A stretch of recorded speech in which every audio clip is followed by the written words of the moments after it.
1984. Ustedes no lo van a creer, pero ese era yo.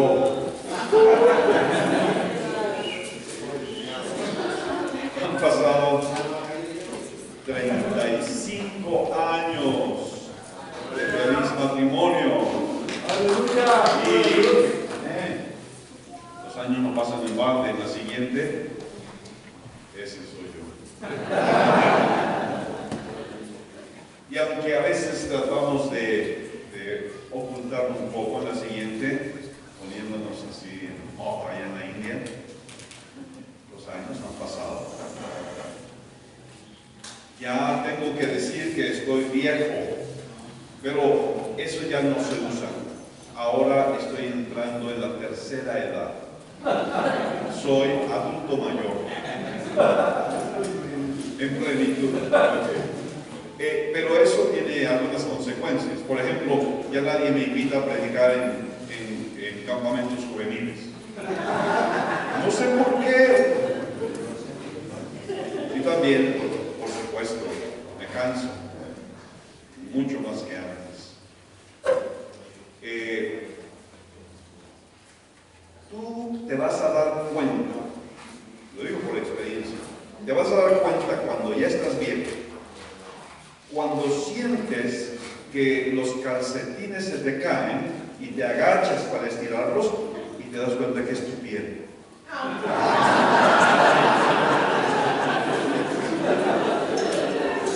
Y también te agachas y dices, bueno, aprovechando que ya estoy aquí, ¿qué otra cosa puedo hacer? Pero miren, la vejez no consiste en las arrugas de la piel, sino en las arrugas del alma. No es asunto meramente físico, sino de actitud. Entonces, mientras no dejemos que el alma se nos arrugue, seguimos siendo jóvenes. Y bueno, quería presentarles a mis nietos. 9 ya están en vivo y a todo color, y el 10º está en blanco y negro. Somos abuelos.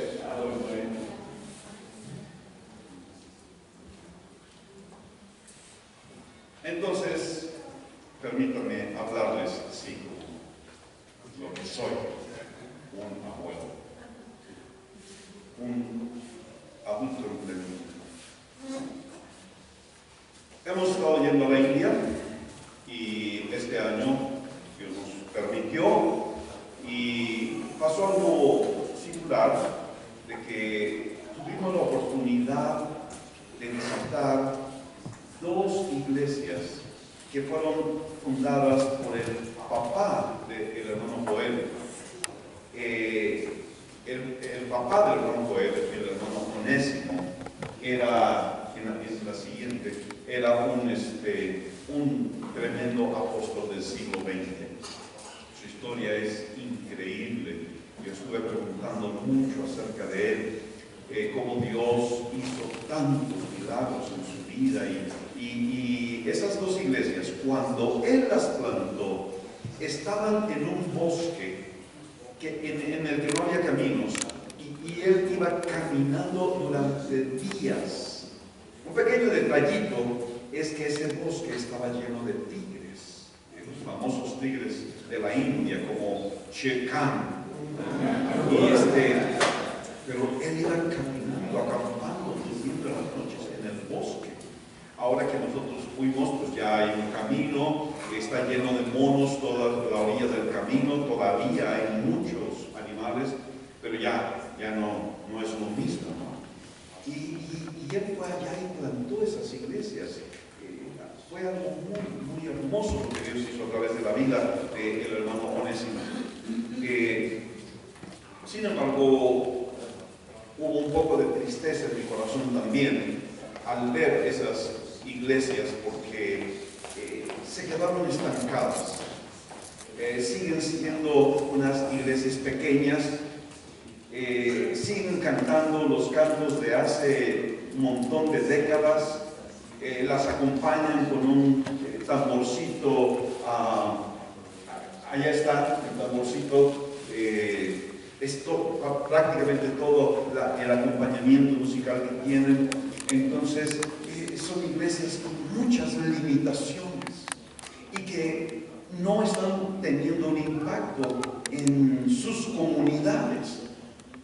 Una posible razón para eso que siempre sale a relucir es que la mayoría de los cristianos en la India vienen de la casta Dalit, que es la casta más baja en la India, la más despreciada, es la casta a la que no se le dan oportunidades prácticamente en ningún área de la vida en la nación. Entonces ellos mismos pueden sentirse y sienten que somos pobres, tenemos muchas limitaciones, no tenemos preparación, no tenemos recursos y muchas veces se han tornado dependientes de que misioneros del exterior vengan y hagan algo y traigan dinero especialmente.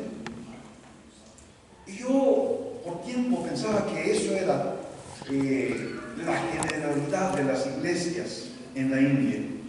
Pero en este año tuve la oportunidad de darme cuenta, y me di cuenta por lo que oía, pero también por anuncios que vi en las calles en la ciudad de Hyderabad y en Warangal, donde vive el hermano Joel Onésimo. Me di cuenta que existe en Hyderabad una iglesia en la que sigue, tenemos ahí las damas que estaban en esta iglesita, y en la que sigue tenemos una iglesia en Hyderabad que tiene al día de hoy 300,000 miembros, pastoreada por un nacional de la India. Esa iglesia se inició, este hombre la inició en el año 2005 con 25 personas. Hoy está llegando a 300,000 miembros y tiene iglesias satélite en diferentes ciudades, incluyendo la ciudad donde vive el hermano Joel. Y miles de personas están yendo a esa iglesia, incluyendo, por supuesto, miles que provienen de las iglesias que ya existían allí. Y hay muchas razones para eso. Y podemos estar así como críticos en cuanto a ese tipo de iglesias que también se están dando en México. Podemos estar como muy en contra del estilo de iglesia que son. Y esta es una iglesia que, por ejemplo, sirve comida gratuitamente todos los domingos. Todos los que quieran comer pueden comer gratis. O les da servicios médicos, atención médica, gratis todos los domingos. Cada que un miembro de la iglesia cumple años, recibe un pastel de parte de la iglesia. Yo dije, me estaban diciendo todo eso, y yo decía, ¿qué está pasando aquí? Una conclusión yo saco de eso, y cuando estoy hablando de la India y estaba yo hablando con ellos allá en la iglesia, con algunos líderes acerca de esto, también estoy hablando de mí, para mí y para mi México. Una cosa que yo veo, que me di cuenta, es de que no es cierto que somos pobres y que no podemos hacer nada y que tenemos tantas limitaciones. No, yo les hice notar, la India es un país rico, es un país fértil, es un país que tiene muchas oportunidades. Yo me encontré, por ejemplo, un artículo en estos días en donde vi que algunas de las principales empresas multinacionales en el mundo son dirigidas por hindús. Microsoft, Google, Nokia. Ellos tienen un potencial tan grande. Y esa iglesia, quizá no estemos de acuerdo con muchas cosas que suceden allí, pero está demostrando que allí hay un potencial, que allí hay posibilidades, que sí se puede. Yo les hablaba a los hermanos entonces y los animaba. Tenemos que hacer cambios, y lo primero que tenemos que cambiar es nuestra mentalidad. Les dije, porque tenemos una mentalidad de pobreza. Tenemos una mentalidad de que no, pues, somos un país tercermundista, no tenemos dinero, no tenemos recursos, no podemos hacer cosas grandes. Les dije, eso es lo primero que tenemos que cambiar, nuestra manera de pensar. Y luego de eso, claro que podemos cambiar otras cosas. Podemos cambiar la forma en que hacemos la alabanza en la iglesia. Podemos cambiar la forma en que estamos atendiendo a los jóvenes en nuestra iglesia. Podemos cambiar el formato de nuestras reuniones. Podemos cambiar incluso nuestras instalaciones. Y yo les dije a ellos y me dije a mí, y ahora lo comparto con ustedes. Necesitamos cambiar. Necesitamos dejar esa mentalidad de que nuestra iglesia es pobre, no tiene dinero, no tiene recursos, no tengo la gente adecuada, no tengo personas dinámicas y entusiastas que me apoyen, no tengo un buen equipo, no puedo. Es lo primero que tenemos que cambiar. Ahora, hay algo que nunca debemos de cambiar. Y es importante decirlo muy claro desde el principio. La iglesia tiene un mensaje eterno, incambiable, siempre relevante, transformador. Es el mensaje de salvación. Son las buenas nuevas de que Dios ama al mundo y quiere salvar a los pecadores. Un problemita, en mi caso, es de que muchas veces he fallado en comunicar ese mensaje a la gente que lo necesita. Porque, ¿cuál es el propósito de la iglesia? Todos ustedes me pueden contestar rápidamente. Los propósitos de la iglesia.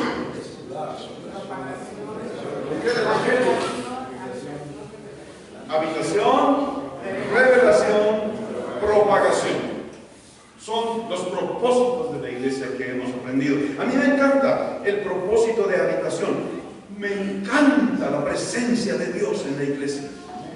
Me encanta que haya tiempos de alabanza y adoración poderosos en donde la presencia de Dios se manifieste. Me encanta ver lágrimas rodando en las mejillas de los hermanos cuando sienten la presencia de Dios. En propósito de revelación, me encanta crecer en el conocimiento de Dios, en el conocimiento de la palabra. Quiero crecer más. La Biblia es un libro inagotable, lleno de tesoros que están esperando ser descubiertos. Quiero revelación. Me encanta el propósito de propagación, pero yo necesito reconocer que muchas veces he fallado en comunicar ese mensaje a la gente que está fuera de la iglesia. Y necesitamos recordar qué es lo que Cristo nos encargó. Lo encontramos en Lucas 24, entre otras partes, pero de Lucas 24, versículos 46 y 47, me impacta. Él dijo, así está escrito, y así fue necesario que el Cristo padeciese y resucitase de los muertos al tercer día, y que se predicase en su nombre el arrepentimiento y el perdón de pecados en todas las naciones, comenzando desde Jerusalén. Yo necesito reconocer que me he enfocado la mayor parte del tiempo, casi todo el tiempo, en alimentar a los que están dentro de la iglesia.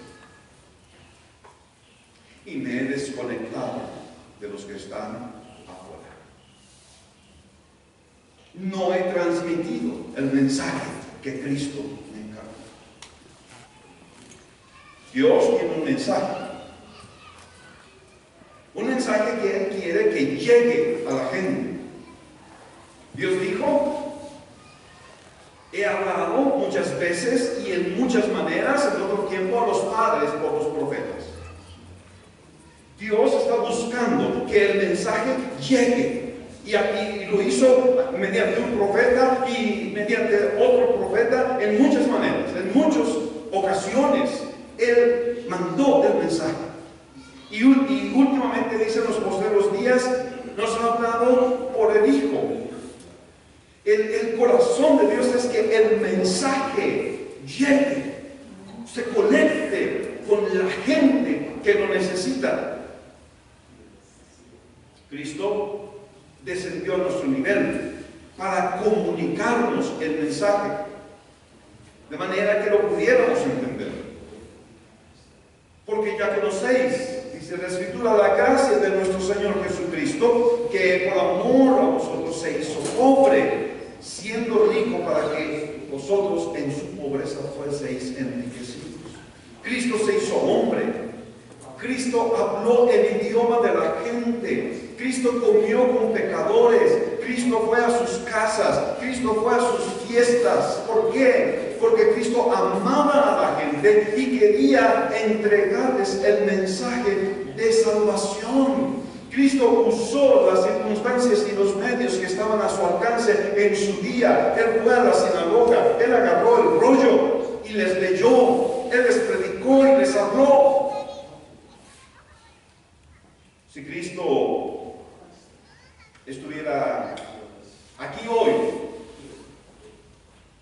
seguramente entraría a la iglesia y sacaría su iPad y hablaría nuestro idioma y se trataría de conectar con nosotros para que el mensaje llegue a la mayor cantidad posible de gente y tenga su efecto transformador. Pablo anhelaba que el mensaje llegara a todos. Y en Primera de Corintios capítulo 9 nos da una descripción que pudiera parecernos hasta un poco exagerada o extraña, porque él, predicando el Evangelio, dice: me he hecho siervo de todos para ganar a un mayor número. Me he hecho a los judíos como judío para ganar a los judíos, dice el versículo 20, a los que están sujetos a la ley, aunque yo no esté sujeto a la ley, como sujeto a la ley, para ganar a los que están sujetos a la ley, a los que están sin ley, como si yo estuviera sin ley, no estando yo sin ley, sino bajo la ley de Cristo, para ganar a los que están sin ley. Me he hecho débil a los débiles para ganar a los débiles. A todos me he hecho de todo, para que de todos modos salve a algunos. Pablo hizo cosas extrañas que quizá nosotros no nos atreveríamos a hacer el día de hoy. Lo que Pablo quería era ganar a todos los que pudiera para Cristo.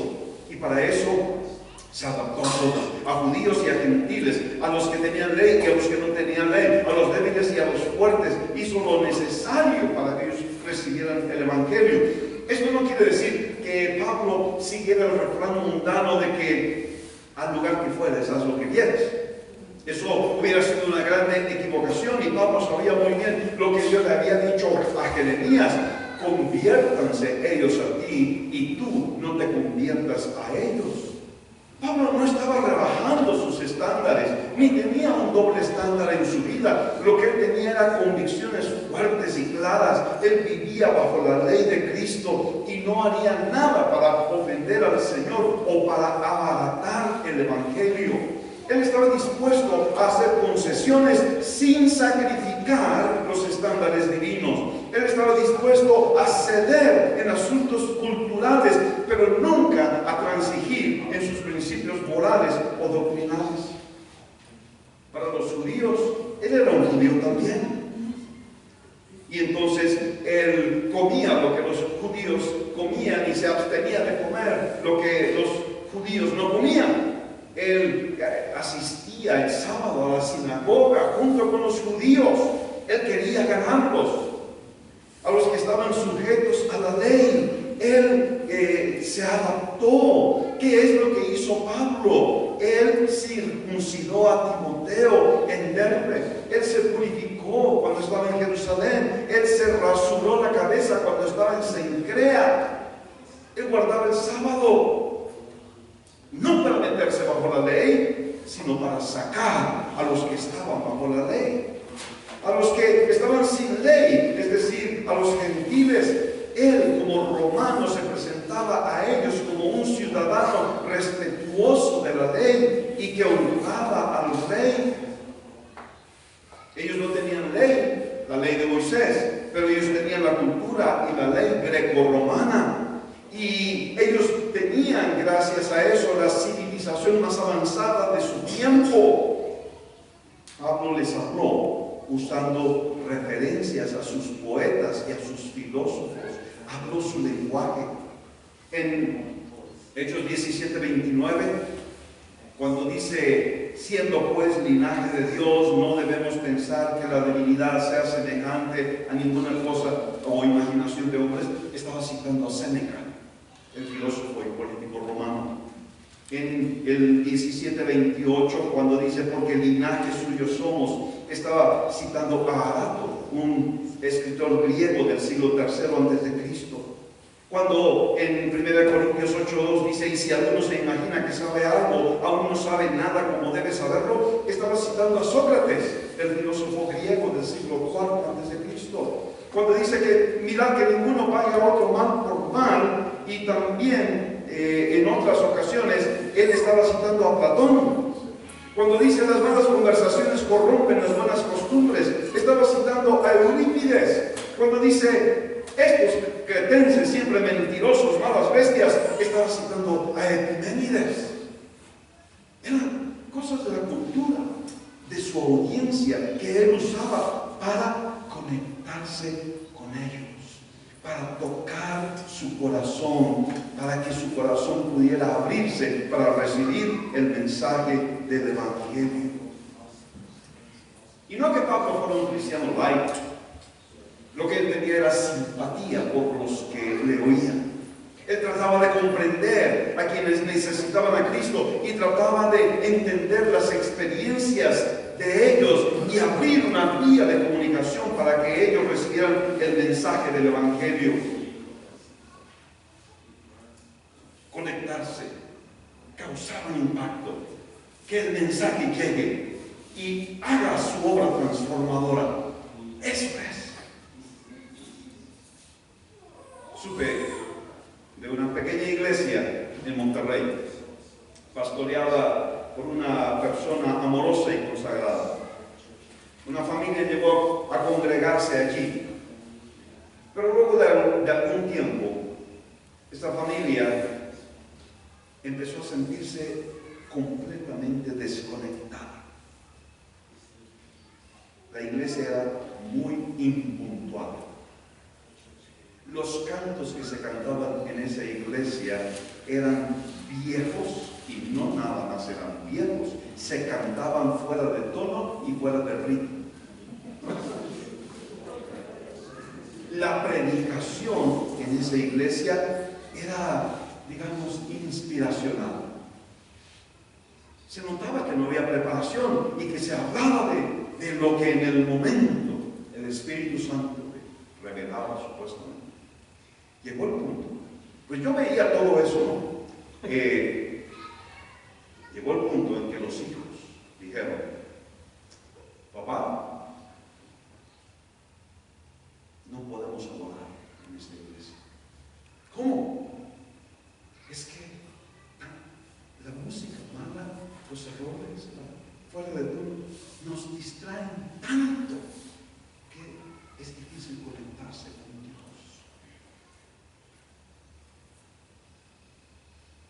Esa familia dejó de asistir a esa iglesia y la iglesita sigue, chiquita, sin crecer, sin progresar. No había una conexión, no había un mensaje relevante, no había algo que los jóvenes y los adultos pudieran decir, wow, esto está bueno, esto está importante, esto lo necesito, wow, esto está tocando mi vida. Esa palabra relevante, quiero usarla, aunque no nos gusta mucho, porque algunos la han usado mal. Para algunos ser una iglesia relevante significa parecerse al mundo. Significa pintar la iglesia de negro y poner luces como si fuera un concierto y usar pantalones rotos y usar skinny jeans y tatuarse y hacerse perforaciones y reducir la duración del servicio a 1 hora. Y eso piensan que los hace relevantes. Pero eso no es ser relevante, eso es ser ingenuo. Eso es dejar que la cultura transforme a la iglesia en lugar de que la iglesia transforme a la cultura. Ser relevante no significa tampoco diluir el mensaje del Evangelio. No hablar del pecado, no hablar de la santidad para no incomodar a la gente. Y en lugar de eso, hablar de muchas maneras de cómo tú puedes tener una vida mejor, cómo tú puedes tener éxito en la vida. Eso no es ser relevante. La predicación del Señor Jesucristo y de los apóstoles y de la iglesia en el libro de los Hechos, ¿cuál era? Arrepiéntanse. Y eso es algo que no debe de cambiar. ¿Por qué? Porque un mensaje diluido puede producir pecadores reformados, pero solo el Evangelio puro de Cristo puede producir pecadores transformados. Amén. Amén, amén. Lo que quiere decir ser una iglesia relevante simplemente significa que la gente pueda percibir a la iglesia y su mensaje como algo importante, significativo, sobresaliente, extraordinario, excelente. Ese es el significado correcto de esa palabra relevante. Ser relevante entonces no significa seguir las tendencias del mundo.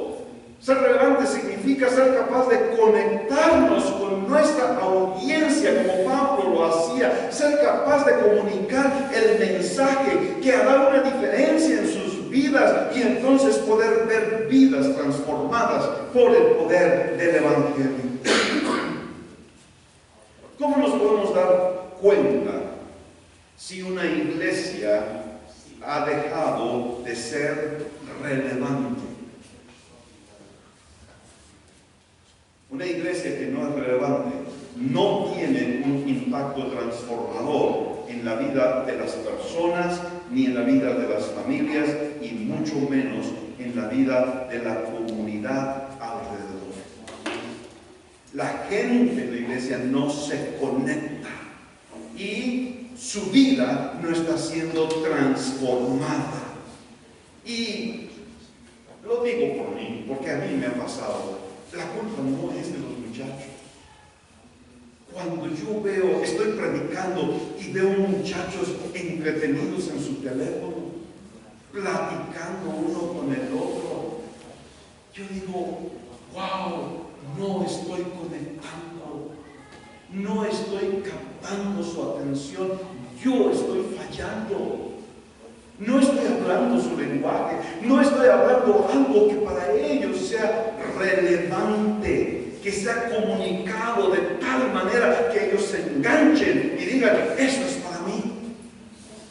Una iglesia deja de ser relevante cuando no le da lugar a ideas nuevas.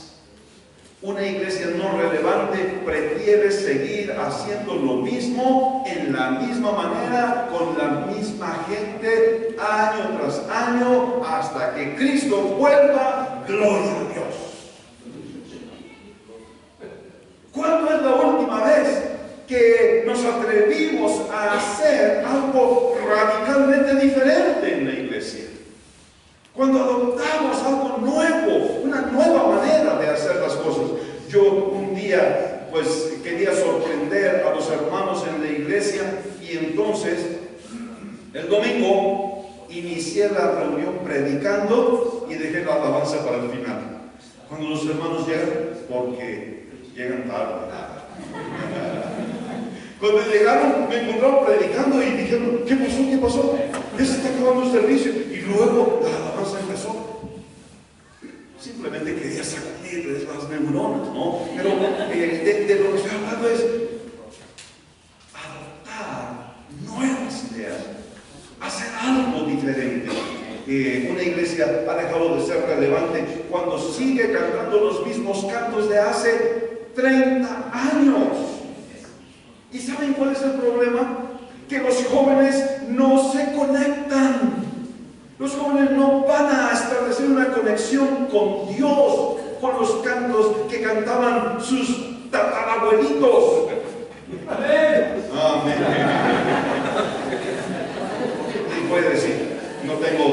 diferencia del mundo, pero en la India, en Indonesia, en México, ¿cuáles son los cantos que los jóvenes están cantando y que los hacen conectarse con Dios? Los cantos modernos. ¿Qué son? Matt, Redman, ¿cómo se llaman los demás? Ayúdame. United, Planet Shakers.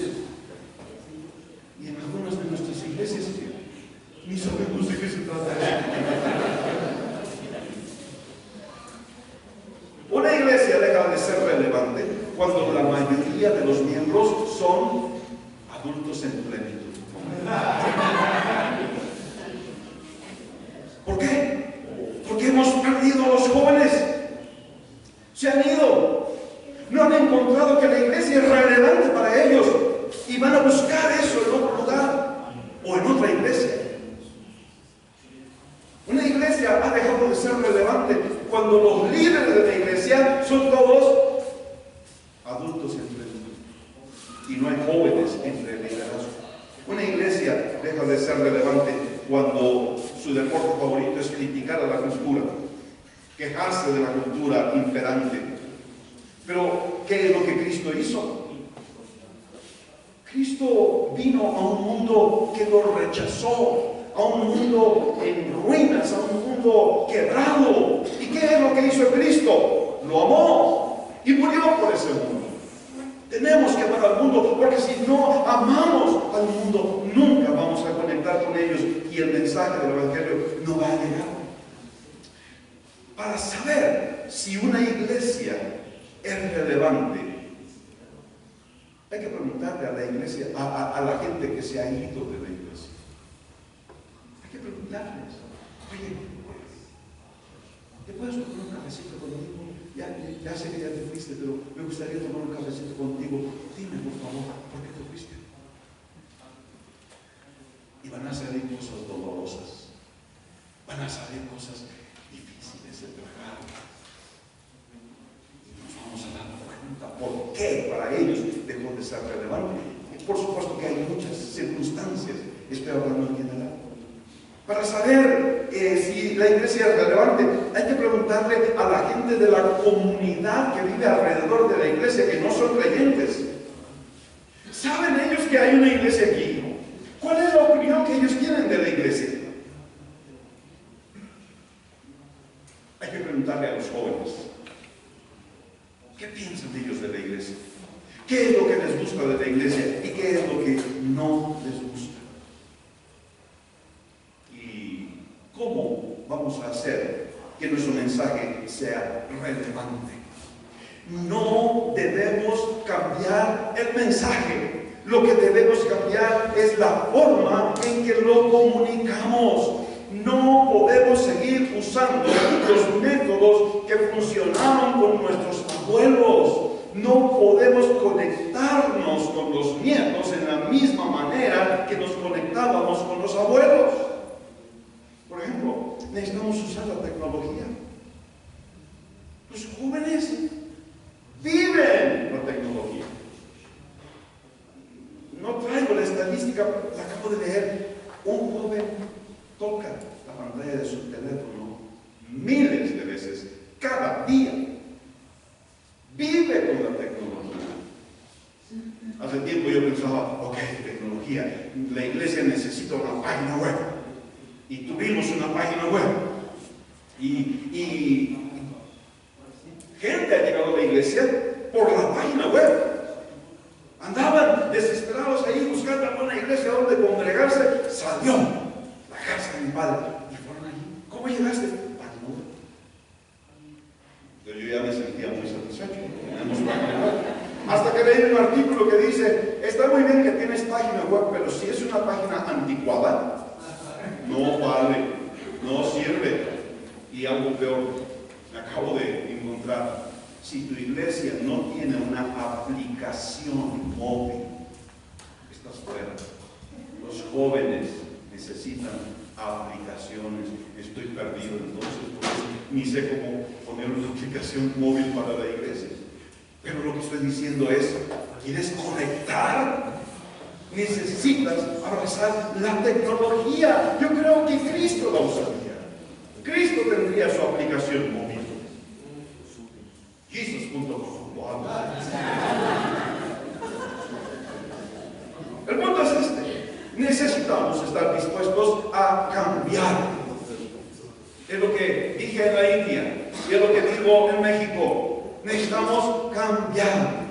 Una cosa es que necesitamos crear una cultura, una personalidad de nuestra iglesia. Yo no creo que todas las iglesias deben ser iguales. En el Nuevo Testamento yo no veo iglesias iguales. Cada iglesia tiene su personalidad. Entonces, ¿cuál es la personalidad de tu iglesia? ¿Cuáles son los distintivos de tu iglesia? ¿Cómo la describirías?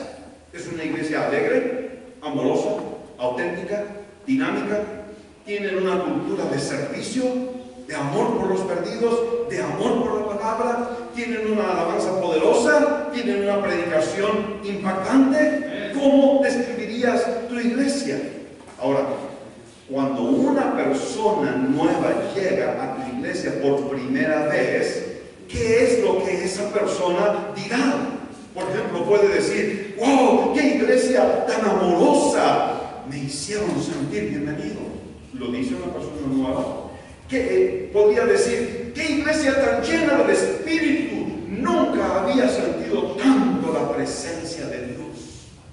Puede decir: esto es lo que yo andaba buscando. Aquí me voy a quedar. Gracias, Señor, por traerme a este lugar.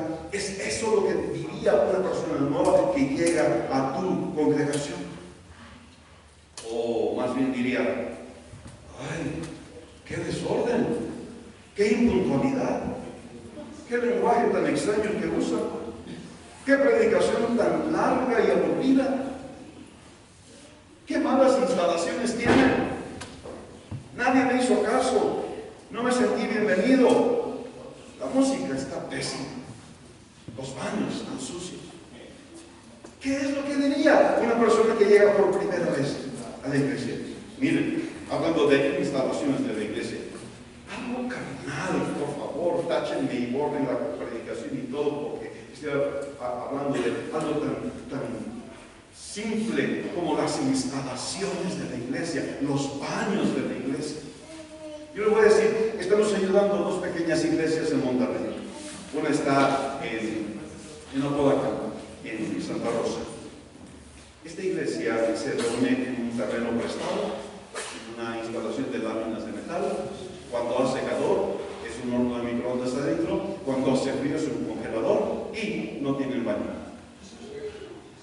La iglesia, a pesar de eso, empezó a crecer. Sin embargo, llegó otra iglesia, se instaló a una cuadra de distancia, rentó un lugar bonito, lo adecuó, le puso aire acondicionado, puso unos buenos baños, puso unos buenos músicos. ¿Y qué creen que pasó?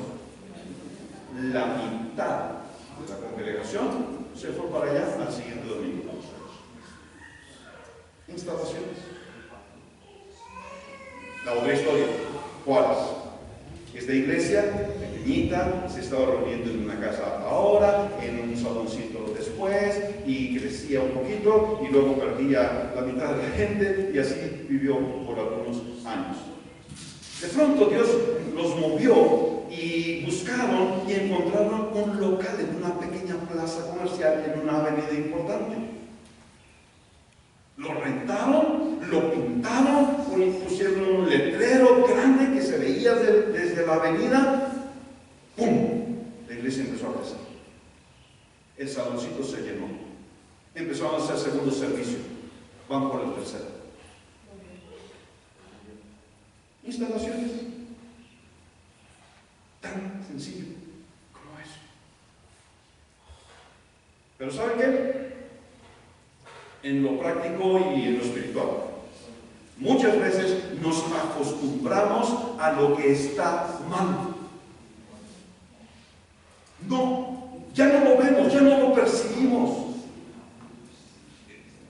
Por supuesto que yo no estoy aquí para lastimar a nadie, pero nos acostumbramos a que el hermanito y la hermanita que dirigen los cantos estén desentonados y estén fuera del ritmo, y decimos: ay, la gracia de Dios es misericordia lo que necesitamos aquí, y los dejamos que sigan dirigiendo desentonados y fuera del ritmo. Y ya no lo percibimos, ya no nos molesta, ya no nos afecta.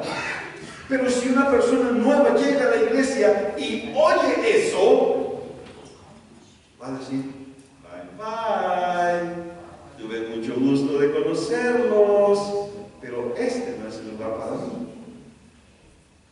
¿Qué es lo que necesitamos hacer?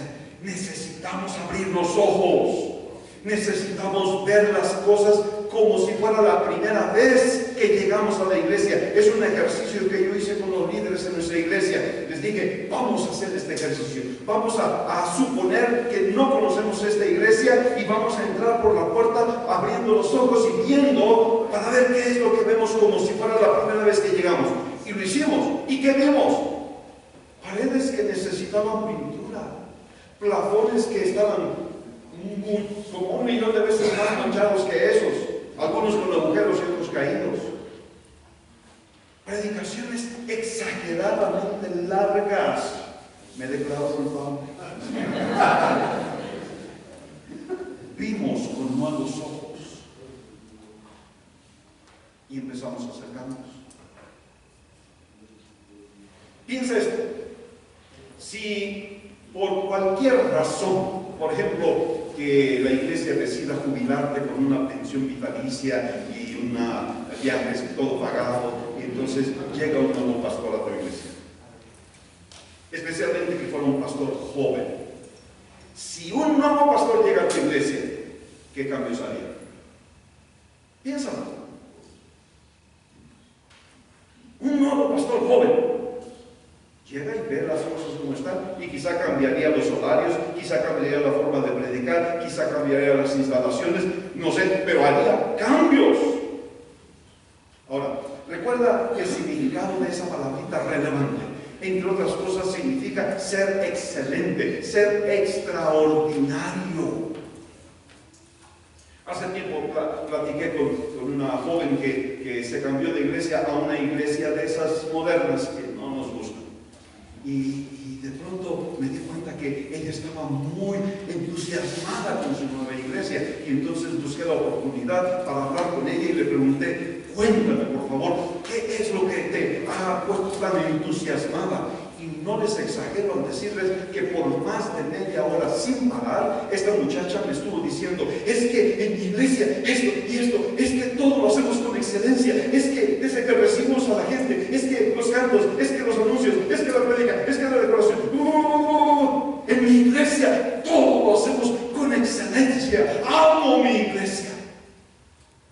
Una muchacha fue transformada de apática y que iba a la iglesia a regañadientes en una voluntaria entusiasta que se levanta a las 6 de la mañana para ir a la iglesia, para limpiar, para hacer desayuno, para ayudar en la decoración, y que está sirviendo durante no sé cuántos servicios y que termina como eso de las 10 de la noche y regresa a su casa agotada pero feliz. Amén. Eso es la diferencia. Ella dice, es que soy parte de un equipo en el cual hacemos todas las cosas con excelencia y estamos ganando a muchos para Cristo. Ser relevante es ser excelente. ¿Qué se necesita para ser excelente? Podemos decir, hermano, no tenemos recursos. Hermano, en la última convención se reunieron 41 pesos en la ofrenda. Hermanos, somos pobres. Hermanos, no tenemos a la gente adecuada. Y podemos instalarnos cómodamente en la mentalidad de pobreza. ¿Qué se necesita para ser una iglesia extraordinaria? Esto se lo escuché al pastor Bartiger de Perú. La clave, dice, para ser una iglesia extraordinaria es unir a la palabra ordinaria la palabra extra. Nosotros podemos ser una iglesia ordinaria de aquí hasta que Cristo venga, pero si le agregamos extra, entonces nos vamos a convertir en una iglesia extraordinaria. Cristo dijo, oísteis que fue dicho esto, pero yo os digo.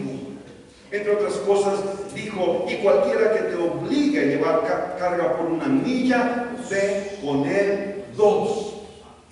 ¿Qué es lo que Cristo estaba diciendo? Estamos acostumbrados a hacer las cosas de una cierta manera, pero Cristo dice, hay nuevas y mejores maneras de hacer las cosas. Pero entonces sale nuestra naturaleza que dice, es que así lo hemos hecho siempre aquí, ¿para qué cambiar? Pero Cristo dice, hay que ir la segunda milla, hay que ponerle el ingrediente extra. Hay que hacer algo diferente, hay que hacer algo mejor, hay que hacer algo más excelente y no se requieren grandes recursos para eso, para empezar. Debemos evaluar cada aspecto de la vida de nuestra iglesia y debemos determinar dónde podemos dar la milla extra. Por ejemplo, ¿cómo se reciben a los visitantes en la iglesia? Yo sé de muchas personas que me han dicho, yo llegué a una iglesia, nadie me saludó. Entré, me senté, estuve en el servicio y me fui, nadie supo que yo existía. ¿Cómo recibimos a las nuevas personas que nos visitan? ¿Cómo podemos hacerlas bienvenidas, sentirse bienvenidas? Yo leí una estadística en una ocasión que, no sé, quizá está exagerada, pero esa estadística decía que la mayoría de las personas deciden si se van a quedar en la iglesia los primeros 5 minutos. Los primeros 5 minutos. Eso me pegó mucho porque entonces, ¿y qué mi predicación? ¿Qué? Oye, me esfuerzo tanto para predicar. Pero eso no era el factor determinante. El factor determinante era cómo lo recibieron los primeros 5 minutos. Si se sintió bienvenido, si se sintió amado. ¿Crees que podemos hacer algo extra en esa área? ¡Amén! ¡Claro! ¿Podremos hacer algo en cuanto al equipo de alabanza, al tiempo de alabanza y adoración en la iglesia? ¿Saben cantar nuestros muchachos, nuestros líderes? ¿Saben tocar? ¿Tienen unción? ¿Tienen gozo? ¿Son un buen ejemplo de adorador? ¿Saben qué? Me pasó en India, pero en México me ha pasado igual. Estaban los jóvenes, según dirigiendo un canto, y estaban... Así no se puede dirigir un canto en una iglesia extraordinaria. ¿Cuántos músicos y cuántos cantores están en la plataforma como palos, inexpresivos? Tenemos que verlo, abre los ojos, como si fuera la primera vez y ve lo que está pasando y haz cambios. Haz que el tiempo de alabanza sea un tiempo excelente. Pero no puedes decir, hermano, es que nada más tenemos un tamborcito como los hermanos allá de Ulugu en India. Nada más tenemos un tamborcito. ¿Sabes qué? Cuando nosotros empezamos la iglesia, no teníamos músicos, no teníamos líderes de alabanza, teníamos unos chamacos que estaban aprendiendo a tocar instrumentos, pero cuando les decíamos, a ver, dirige un canto, ay, no sé. Cuando les decíamos, a ver, toquen juntos, ay, no podemos. ¿Qué hicimos? Contratamos a un muchacho de Instituto Canción, dijimos, ven por favor y ayúdanos. Enséñale a estos chamacos a tocar juntos, enséñales a dirigir un canto en la iglesia. Invertimos en eso y logramos tener, gracias a Dios, un excelente equipo de alabanza. Hasta el día de hoy, nuestro equipo de alabanza es de excelencia. ¿Por qué? Tenemos que invertir. Tenemos que invertir en ellos, tenemos que invertir en equipo, tenemos que invertir en micrófonos, tenemos que invertir en proyector, tenemos que invertir en muchas cosas. Hay que invertir, hay que caminar la milla extra. ¿Y qué decir de la reunión en general o de la predicación en particular? Ay, el último domingo me tuvieron que poner un cartel. Se te acabó el tiempo. Y como estaba muy lejos, y yo no lo veía muy bien, me seguí.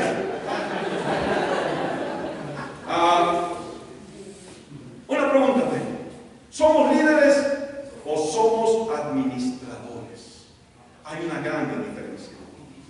Un administrador cuida que las cosas funcionen bien tal como están. Un líder entiende dónde estamos y nos lleva a donde necesitamos estar. Un administrador hace lo mismo con la misma gente para obtener los mismos resultados. Un líder promueve cambios constantemente para crecer, para avanzar, para alcanzar nuevas metas y para alcanzar nuevas personas. Un administrador dice, no hagan olas, estamos bien como estamos. Un líder reconoce que necesitamos cambiar para hacer la iglesia extraordinaria que soñamos. Se pregunta, ¿cómo quiero que se vea la iglesia en 5 años? Y motiva a todos a llegar allí. Un administrador se pregunta, ¿cómo acostumbramos a hacer esto para seguir haciéndolo igual? Un líder se pregunta, ¿cómo podemos hacer esto de una manera diferente y mejor? Siento que en muchos casos, en muchas iglesias, somos administradores y necesitamos ser líderes. Necesitamos estar dispuestos a hacer lo que sea necesario para mejorar la vida de la iglesia, y no debemos detenernos hasta que las personas que lleguen a la iglesia por primera vez se queden asombradas por la excelencia con que hacemos todo. Quiero aclarar que yo no estoy diciendo que nuestra iglesia ha llegado allí. No hemos llegado allí, estamos lejos de estar allá, pero queremos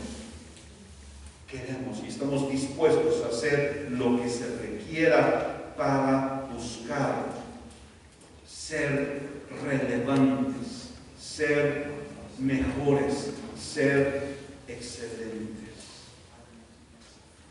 Una de las cosas que descubrí, estuve leyendo algunos libros, y la visita del hermano Piper el año pasado fue muy determinante en eso. Descubrí que necesitábamos cambiar la forma en que hacemos discipulado en la iglesia.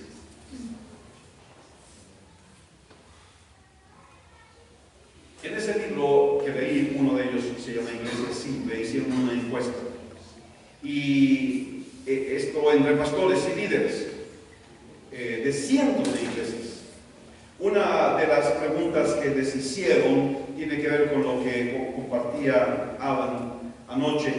Les preguntaban, ¿tiene la iglesia una visión?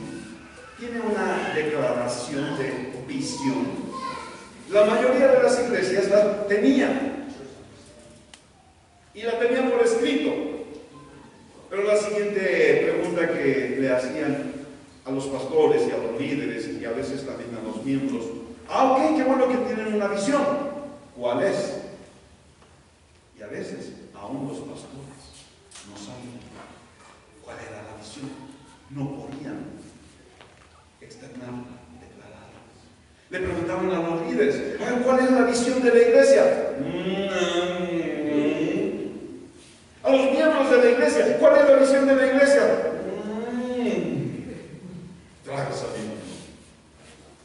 La otra pregunta que hacían era, ¿hacen discipulado en tu iglesia? Y todos contestaban, ¿qué? Sí, todos hacemos discipulado. Ok, y entonces la siguiente pregunta era, ¿cuál es el proceso de discipulado que ustedes llevan a cabo en la iglesia? ¿Proceso de discipulado? La verdad no sé si hay un proceso, pero sí hacemos discipulado. Ajá, pero ¿cómo? No sé, pero hacemos discípulos. La mayoría de iglesias o líderes contestaban así, pero ellos dicen en el libro, algunas iglesias, las iglesias más exitosas, las iglesias más vibrantes, decían, sí hacemos discipulado, y el proceso es un proceso sencillo que todos conocen, que todos pueden entender. Ellos saben que el paso 1 es este, y el 2 y el 3, tenemos metas claras, alcanzables, y todos saben dónde están y hacia dónde van. ¡Wow! Yo conozco iglesias que han estado haciendo discipulado por décadas, ¿Y en qué ha consistido ese discipulado? Y en eso me incluyo yo. En curso de principiantes, curso intermedio, curso avanzado, curso super avanzado, curso de superapóstoles, curso, enseñanza, año tras año. ¿Y a dónde vamos? Con la iglesia tenemos 15 años. 15 años de cursos. ¿Y a dónde hemos llegado? Sí, hemos discipulado, sí, hemos enseñado, pero ¿dónde están las metas claras? ¿Dónde está el proceso sencillo y entendible? ¿Dónde está ese camino que cualquiera puede entender y seguir? Y eso es algo en lo que ahora mismo estamos trabajando. Estamos diseñando un proceso claro, un proceso sencillo, con metas alcanzables que todos puedan entender. Y una de las metas fundamentales que vamos a seguir en este proceso es la formación de padres espirituales. De que cada persona que sea miembro de nuestra iglesia entienda su responsabilidad y cómo convertirse en un padre espiritual. Es decir, alguien que tiene hijos espirituales, alguien que lleva gente a Cristo y que luego lo abraza como un hijo espiritual y lo discipula y lo lleva a avanzar otra vez en el proceso de discipulado. Si no cambiamos, si yo no cambio, si nuestra iglesia no cambia, lo que va a suceder es que vamos a perder a la siguiente generación y nos vamos a quedar siendo una iglesia de viejitos en plenitud, muy plenos, pero que ya se nos pasaron los mejores años de nuestra vida. Hace muchos años prediqué en una iglesia en la Ciudad de México, teniendo un edificio hermoso, así como una forma de A. Habían pasado como 25 años construyéndolo y el pastor se enfocó tanto en el proyecto de construcción que perdió a la siguiente generación. Y en la iglesia había puras cabecitas con canas. Una iglesia que perdió toda relevancia. Tenemos que preguntarnos algo, y que es duro. ¿Dónde queremos a nuestros jóvenes el día de mañana? ¿Los queremos postrados en el altar, tocados por Dios, buscando a Dios, amando a Dios con todo su corazón, o los queremos en la calle? Necesitamos cambiar. Necesitamos estar dispuestos a cambiar para no perderlos. Necesitamos hacer todos los cambios que sean necesarios para que nuestros niños y nuestros jóvenes y las parejas jóvenes y los adultos también estén entusiasmados por la iglesia y por la obra del Señor, y que todos sean portadores de un mensaje vital, que puedan hacer contacto con la gente que está a su alrededor y puedan convertirse en ganadores de almas, en padres espirituales. Yo quiero pedirles que se pongan de pie y vamos a terminar. Y simplemente quisiera pedirles, hagamos un ejercicio con nuestros ojos cerrados. Visitemos nuestra propia iglesia por primera vez, como si fuera la primera vez, con los ojos bien abiertos, y veamos qué es lo que necesita ser cambiado. ¿Qué es lo que hemos dejado de percibir que nos ha hecho perder relevancia? Que nos ha hecho perder el contacto con la gente, especialmente con nuestros jóvenes. Con nuestros ojos cerrados, pidámosle a Dios que nos dé un sueño, que nos dé una visión acerca de la iglesia extraordinaria que Él quiere que tengamos en los años por venir. Que no nos conformemos con ser una iglesia ordinaria. Que no nos conformemos con ser administradores, llevándonos la iglesia de domingo en domingo. Ahí la llevamos. No, sino que se despierte en nosotros un celo, un coraje, que al ver las cosas que están mal, al ver las cosas que están deficientes, al ver los jóvenes que hemos perdido, venga a nuestro corazón un coraje santo y enojados digamos: esto no puede seguir así, necesitamos hacer cambios. Queremos ser una iglesia relevante, una iglesia que comunica el mensaje de tal manera que hace contacto y abre el corazón de todas las generaciones. Queremos una iglesia de padres espirituales. Queremos una iglesia en donde el propósito de propagación sea cumplido, porque ese es el corazón de Cristo. Gracias, Dios. Ayúdanos. Espíritu Santo, abre nuestros ojos. Sopla en nuestras vidas, en nuestros ministerios. Y ayúdanos a cambiar. Ayúdanos a ser excelentes. Ayúdanos a hacer el extra en cada área de la vida de nuestra iglesia. Queremos ser excelentes para ti, Señor. Queremos que tú te lleves toda la gloria. Que